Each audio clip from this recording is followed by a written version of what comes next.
আচ্ছা, আমাদের এই যে বোনটা বুঝছেন, বৈষম্যবিরোধী শিক্ষার্থী আন্দোলনে বিশাল ভূমিকা রাখছিল, একেবারে রাফা দফা করে ফেলছিল। তো কান্নাকাটি করতিস কেন? প্রথমে একটু শুনি আসি, তারপর দেখি ওর জন্য কিছু করা যায় কিনা। আপনারা জানেন যে আমি দীর্ঘকাল হচ্ছে বিভিন্ন ধরনের মানে এই বৈষম্য বিরোধী ব্যানারে বিভিন্ন ভাবে কাজ করতেছি। আজকে আমার বাসায় এবং আমার চাচারা যারা হচ্ছে আপনার যারা আমাকে চিনে, মানে যারা আমার সাথে রাজনীতি করে সবাই জানে, ঠিক আছে?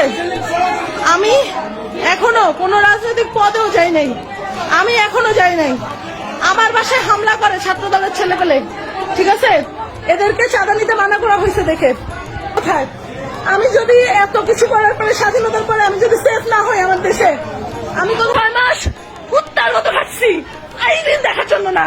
আমার বাসায় আজ পর্যন্ত আমি বিএনপি, আমার ফ্যামিলি বিএনপি করে, আমার বাপ রাজনীতি করে না।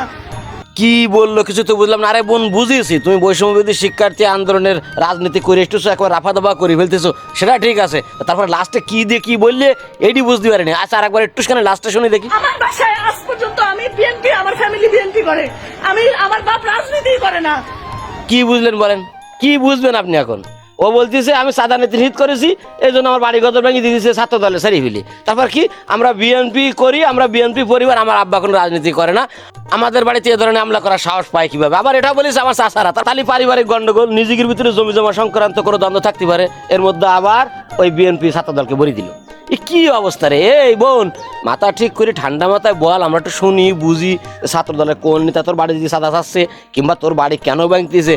হুমসিকালি বিএনপি এবং ছাত্র দলকে বলি দিচ্ছ, আবার বলতেছো তোমরা বিএনপি পরিবার, আবার বলতেছো আব্বা রাজনীতি করে না। কি এটা তাল গোল পাকাচ্ছ রে ভাই? আর এটা সোশ্যাল মিডিয়ায় ভাইরাল করতেছে।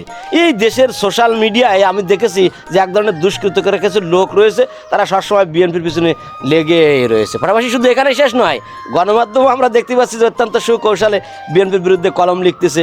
এমনও নিউজ আমাদের সামনে আসতেছে ঘটনার সাথে বিএনপি কোনো প্রকার জড়িত না, তারপরেও বিএনপিকে জড়ানো আসছে, পেছানো আসছে। লাভ কি রে ভাই? লাভ হবে না। বিএনপি হচ্ছে হাতির মতন সুঠামদের একটি রাজনৈতিক দল, এর যেখানেই দেখবেন সেখানে বিএনপি।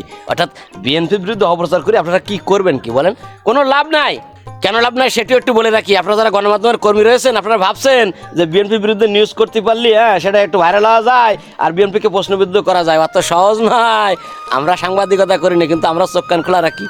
আপনারা বিএনপির বিরুদ্ধে যে মিথ্যাচার সংবাদগুলো প্রচার করবেন সেগুলো কিন্তু মানুষ ফোনে দেখবে, আর আমরা যে কথাগুলো বলবো সেগুলো কিন্তু ফোনে দেখবে। এজন্য তাফালিং করে পার পাবে না।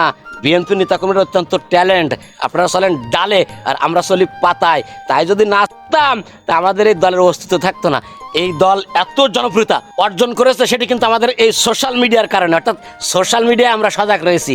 মিথ্যাচার বন্ধ করুন, আর যদি মিথ্যাচার করতে করতে অতিমাত্রায় বেড়ে যান তাহলে কিন্তু জাতীয়তাবাদী দল বিএনপি আপনার বিরুদ্ধে ঘুরে দাঁড়াবে, আর বিএনপি যদি আপনার বিরুদ্ধে ঘুরে দাঁড়ায় তা আপনি কিন্তু টিকে থাকতে পারবেন না। এটি আমার কথা। সে ভালো থাকবেন। খোদা হাফেজ। বাংলাদেশ জিন্দাবাদ।